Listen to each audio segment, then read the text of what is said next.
Good morning, sixth class. This is chapter number 9 of your science book, The Living Organism and Their Surroundings. ठीक है, ये हम अपना chapter start करने वाले हैं, चैप्टर 9 लिविंग ऑर्गेनिजम्स और उनकी सराउंडिंग, यानी जो भी जीवित प्राणी हैं हमारे अर्थ पे और उनकी सराउंडिंग्स क्या क्या हैं, मतलब उनके आसपास क्या क्या चीज़ें हैं.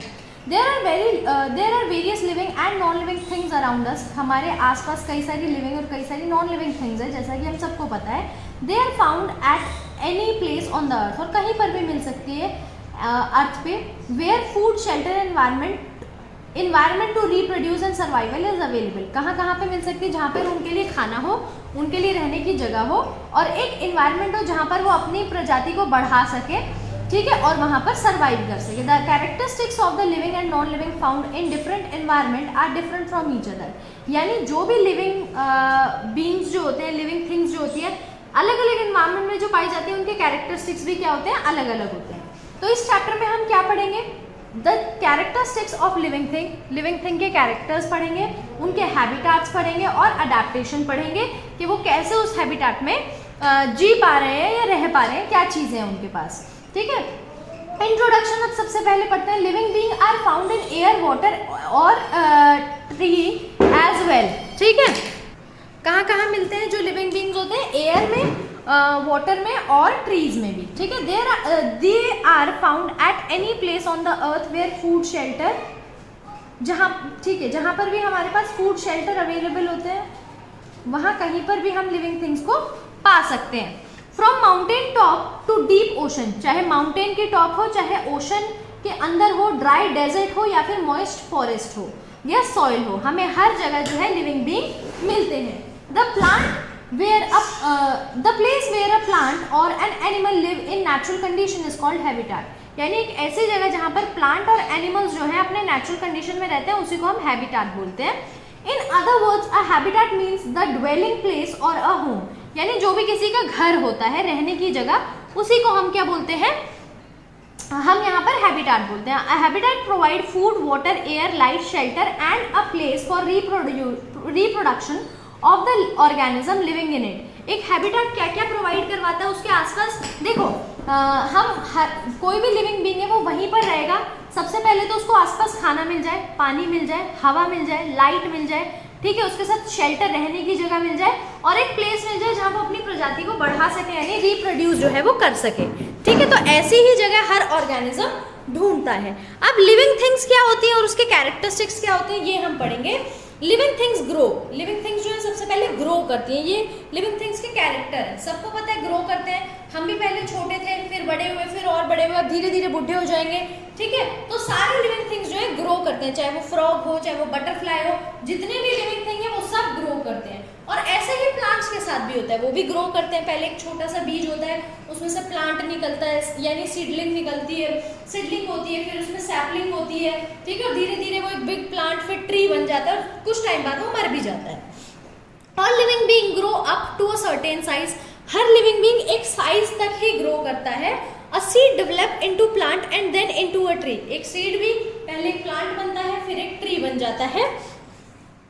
Human grows from a baby to adult. और ह्यूमन बीइंग भी पहले बेबी होते हैं, फिर अडल्ट बन जाते हैं. Different organism have different growth pattern. Her organism का अपना अलग अलग ग्रोथ पैटर्न है, अलग अलग तरीके से वो ग्रो करता है.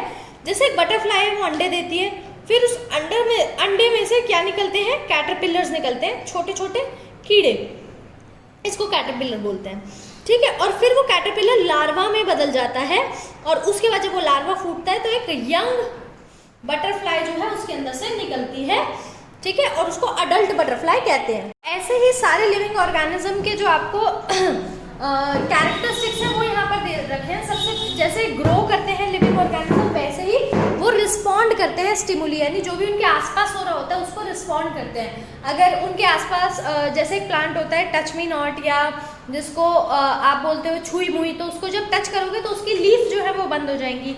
या सनफ्लावर जैसे, जहाँ जहाँ सूरज जाएगा वहाँ वहाँ, इसको सनफ्लावर इसलिए बोलते हैं क्योंकि हमेशा सनफ्लावर का मुंह सन की तरफ रहता है, और अगर सन नहीं है तो वो जमीन की तरफ अपना मुंह कर लेता है. ठीक है, ऐसे ही लिविंग बीइंग्स में होता है. अगर आपको कोई मारेगा तो आप गुस्सा करोगे, ठीक है, ये आपका रिएक्शन हो सकता है, या आप रोओगे. तो हम हमेशा अपने इन्वायरमेंट के हिसाब से आप रिस्पॉन्ड करते हैं जो भी हमें अगर कोई भी एक्सटर्नल कंडीशन है, कुछ भी हमारे ऊपर हो रहा है, बारिश आ रही है तो हम भागेंगे छुपने के लिए, तो जो भी चीज़ हमारे एनवायरनमेंट में होती है हम उसको रिस्पॉन्ड करते हैं, ठीक है। इसको आप खुद रीड करेंगे, मैं आपको पॉइंट समझा रही हूँ। लिविंग थिंग्स जो होते हैं उनको फूड की ज़रूरत होती है, यानी खाने की ज़रूरत होती है, ठीक है। तो वो क्या करते हैं, अपना खाना खुद बनाते हैं, जैसे प्लांट खुद बनाते हैं, ठीक है। उसको जिस प्रोसेस से वो अपना खाना बनाते हैं उसको हम फोटोसिंथेसिस बोलते हैं। और एनिमल्स जो हैं वो क्या करते हैं, वो प्लांट्स को खाते हैं या दूसरे एनिमल्स को खाते हैं, ठीक है।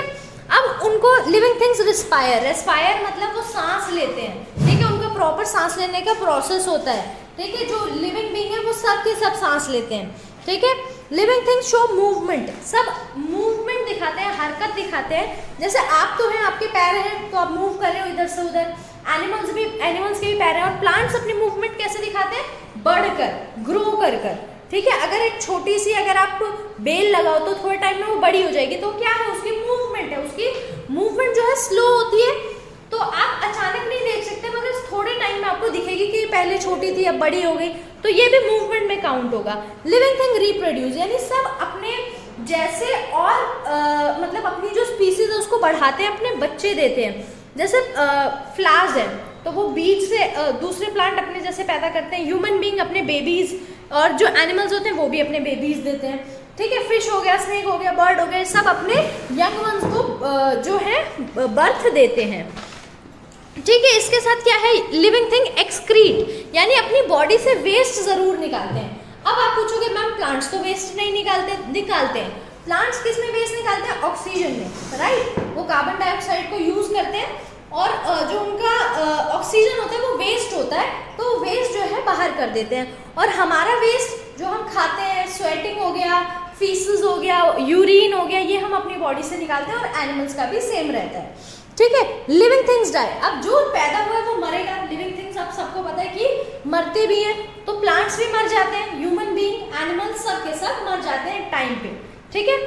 How do living organism live, अब रहते कैसे हैं लिविंग ऑर्गेनिज्म, ये हम पढ़ेंगे इसमें, ठीक है, कि लिविंग ऑर्गेनिज्म कैसे रहते हैं। हैबिटेट एंड अडेप्टेशन, यानी अपने एनवायरनमेंट के हिसाब से, हैबिटेट मतलब जहाँ पर उनका घर है, जो उनका एनवायरनमेंट है, ठीक है, ये हम अभी पढ़ चुके हैं, ठीक है, उसको बोलते हैं हैबिटेट। और अडेप्टेशन मतलब वहाँ रहने के लिए हमारे अंदर कुछ फीचर हैं, ठीक है। जैसे पोलर बियर, अगर आप ऐसे रीजन में जाओगे जहाँ 24 घंटा बर्फ है, 12 महीने बर्फ है, तो हम ज़्यादा जी नहीं पाएंगे, हम मर जाएंगे।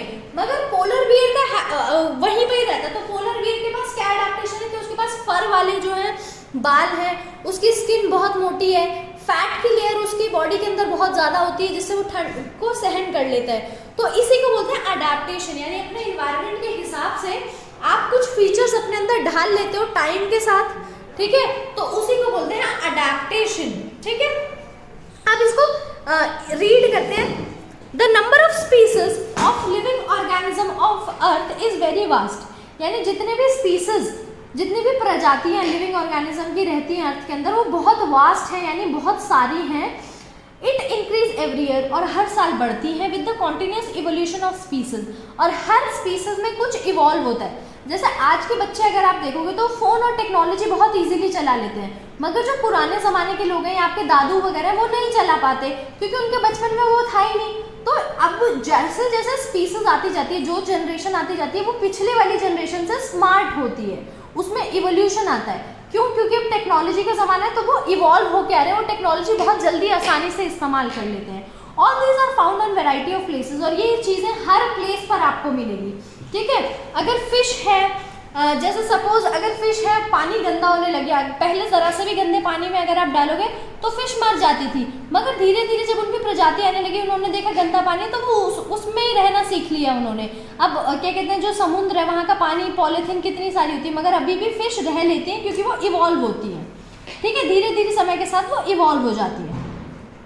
The place where each organism live naturally is called habitat और ड्वेलिंग प्लेस, यानी जहाँ पर एक ऑर्गेनिज्म नेचुरली रह रहा है उसको हैबिटेट बोलते हैं, ड्वेलिंग प्लेस बोलते हैं। फॉर एग्जांपल जीब्रा का हैबिटेट क्या है, ड्राई ग्रासलैंड, ठीक है, where as well is in ocean, यानी जीब्रा ड्राई ग्रासलैंड के आसपास रहता है ताकि वो चारा उसको आराम से मिल पाए, और वेल जो है वो ओशन में रहती है, To live in a particular kind of surrounding, organism develop special features or make functional adjustment that help them to survive in their habitat is called adaptation. अब adaptation क्या है, यानी एक environment में, एक surrounding में रहने के लिए organism अलग अलग फीचर्स या तो डेवलप करते हैं या समय के साथ, पैदा होने के साथ, जनरेशन बाय जनरेशन वो अपने आप उनमें डेवलप हो जाते हैं, तो दोनों को हम बोलते हैं अडैप्टेशन, ठीक है, यानी अपनाना। अडैप्टेशन मतलब किसी चीज को अडैप्ट कर लेना, किसी चीज को अपना लेना, ठीक है। तो अब एनवायरनमेंट के हिसाब से उन्होंने चीजों को अपना लिया है। अब कंपोनेंट ऑफ हैबिटेट, यानी हैबिटेट के क्या क्या कंपोनेंट्स होते हैं। Living organism that make up a biotic environment are dependent on each other for their food, यानी लिविंग थिंग्स जो है अपने एनवायरनमेंट के साथ एक दूसरे पे अपने खाने के लिए डिपेंडेंट है।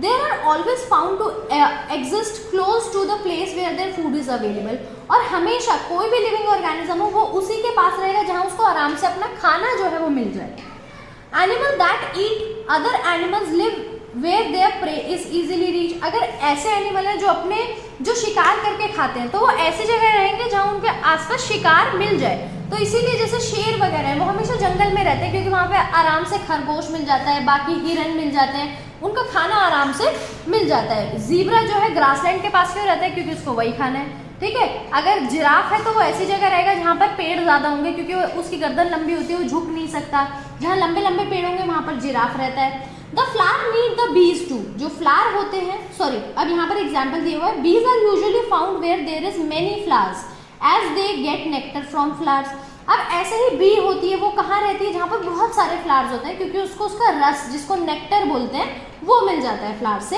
और फ्लावर जो है उनको भी बीज की ज़रूरत होती है। बीज हेल्प इन पॉलिनेशन, यानी बीज पॉलिनेशन में हेल्प करते हैं, उनको उनके बीज को इधर उधर बिखेरने में मदद करते हैं या फिर और उनको जर्मिनेट करने में मदद करते हैं। So bees are an important part of plants biotic environment, तो बीज जो है बहुत ही ज़्यादा इम्पॉर्टेंट है प्लांट के इन्वायरमेंट के लिए। बायोटिक कॉम्पोनेंट, अब बायोटिक कॉम्पोनेंट क्या होते हैं। बायोटिक कॉम्पोनेंट को हमने डिवाइड किया है प्रोड्यूसर में, कंज्यूमर में और डीकम्पोजर में। प्रोड्यूसर यानी जो प्रोड्यूस करें, कंज्यूमर जो कंज्यूम करें। प्रोड्यूसर प्रोड्यूस करना मतलब किसी चीज को बनाना, उगाना। कंज्यूम करना मतलब उस चीज को खाना, तो हम कंज्यूमर होते हैं। डीकम्पोजर्स मतलब जो सड़ी गली चीजों को वहां से और ज़्यादा गला सके, यानी कोई मरी हुई चीज़ है तो उसको गला सके या उसको ख़त्म कर दें वहाँ से, ठीक है। तो अब इसके बारे में एक एक करके पढ़ेंगे कि क्या होता है डीकम्पोजर्स। प्रोड्यूसर, सबसे पहले प्रोड्यूसर के बारे में पढ़ेंगे। ग्रीन प्लांट जो होते हैं वो हमारे प्रोड्यूसर्स होते हैं, क्यों, क्योंकि वही खाना प्रोड्यूस करते हैं, ऑटोट्रॉपिक होते हैं। बाकी सब हम लोग क्या करते हैं, तो प्लांट्स को खाते हैं या दूसरे एनिमल्स को खाते हैं। They convert the energy from sun into food by the process of photosynthesis. वो क्या करते हैं, सन से एनर्जी लेते हैं और उसको फूड में कन्वर्ट करते हैं। किस प्रोसेस से, फोटोसिंथेसिस के प्रोसेस से। They are also called autotrophs, तो इसीलिए उनको ऑटोट्रॉप्स भी कहा जाता है। Because they make their own food, क्यों, क्योंकि वो अपना खाना जो है वो खुद बनाते हैं। They can do this with the help of green coloured pigment known as chlorophyll. और क्यों वो ऐसा कर पाते हैं, क्योंकि उनके सिर्फ वही प्लांट, सारे प्लांट खाना नहीं बना सकते, सिर्फ वही जो ग्रीन कलर के होते हैं जिसको क्लोरोफिल बोलते हैं। अगर किसी के पास क्लोरोफिल है तभी वो ऑटोट्रॉपिक है, वरना वो दूसरे प्लांट से खाना लेते होंगे या फिर वो एनिमल्स भी खाते हैं। कुछ प्लांट्स एनिमल्स को या फिर इंसेक्ट को भी खाते हैं, उसके बारे में भी पढ़ेंगे।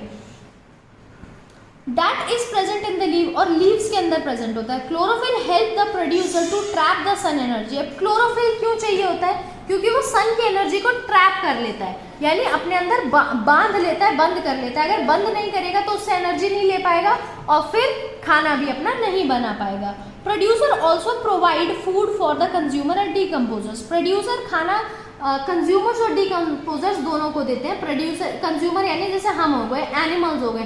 अब डीकम्पोजर्स क्या होते हैं ये हम इसमें पढ़ेंगे कि डीकम्पोजर्स कौन कौन से होते हैं। The producer are the source of energy for entire biological environment. और प्रोड्यूसर जो है एक सोर्स ऑफ एनर्जी है पूरे बायोलॉजिकल एनवायरनमेंट के लिए, ठीक है, पूरे एनवायरनमेंट के लिए। कंज्यूमर्स क्या होते हैं, बायोलॉजिकल एनवायरनमेंट मतलब जिसमें जीव जंतु रहते हैं। कंज्यूमर्स, कंज्यूमर जो है एक ऐसा ऑर्गेनिज्म है जो ऑब्टेन करता है न्यूट्रिएंट्स दूसरे ऑर्गेनिज्म से, यानी अपना खाना जो है वो दूसरे ऑर्गेनिज्म से लेता है। They are also called heterotroph, और इसीलिए इनको क्या बोला जाता है, हेट्रोट्रॉप। हेट्रोट्रॉप क्या होता है, जो अपना खाना cannot synthesize their own food, यानी अपना खाना खुद तो नहीं बना सकते, and must obtain it from producers और अदर ऑर्गेनिज्म, तो इसीलिए वो या तो प्रोड्यूसर से अपना खाना लेते हैं या दूसरे ऑर्गेनिज्म से।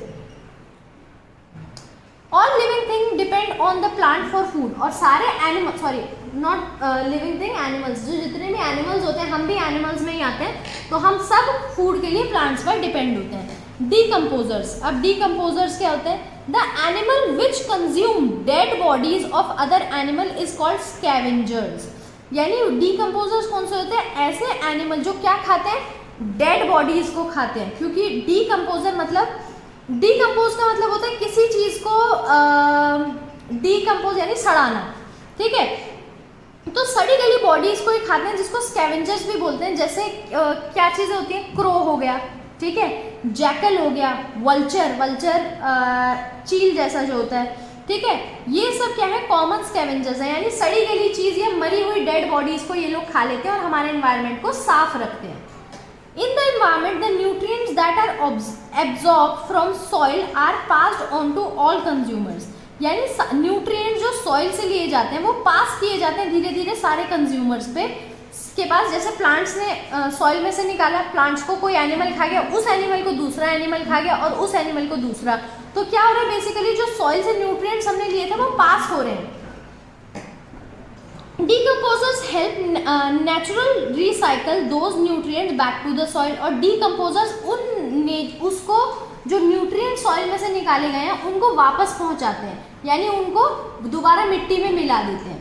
When a producer or a consumer die, जब कोई प्रोड्यूसर यानी कोई प्लांट अगर मर जाए या फिर कोई एनिमल अगर मर जाए, बैक्टीरिया और फंगी क्या करते हैं, उसको ब्रेक डाउन कर देते हैं, उसकी बॉडी आपने देखा ना सड़ने लग जाती है, तो सड़ने क्यों लग जाते हैं, क्योंकि उसमें बैक्टीरिया और फंगी लग जाते हैं और उसको डीकम्पोज कर देते हैं डेड मटेरियल को, ठीक है, इनटू द न्यूट्रिएंट्स, और न्यूट्रिएंट्स में बना देते हैं, जिस dead into the nutrients and was made up of, ठीक है, जिससे वो बनी होती है उसको तोड़ देते हैं। These nutrient return to the soil, और धीरे धीरे क्या होता है, चलते फिरते फिर और ट्रीज गिरते हैं कुछ, वो मिट्टी में मिल जाते हैं, दब जाते हैं नीचे, और ऐसे जो है सॉइल को दोबारा से अपने न्यूट्रिएंट्स मिल जाते हैं। The organism that help to decompose dead material are called decomposers, यानी वो एनिमल्स या वो ऑर्गेनिज्म जो डीकम्पोज करने में मदद करते हैं डेड बॉडीज को या डेड मटेरियल्स को, उनको डीकम्पोजर कहा जाता है। बैक्टीरिया और फंगी जो है ये भी कॉमन डीकम्पोजर्स हैं। ठीक है बेटा, अभी इस वीडियो में हम यहीं तक पढ़ेंगे, इसके आगे अबायोटिक कंपोनेंट्स को हम नेक्स्ट वीडियो में अपने पढ़ेंगे।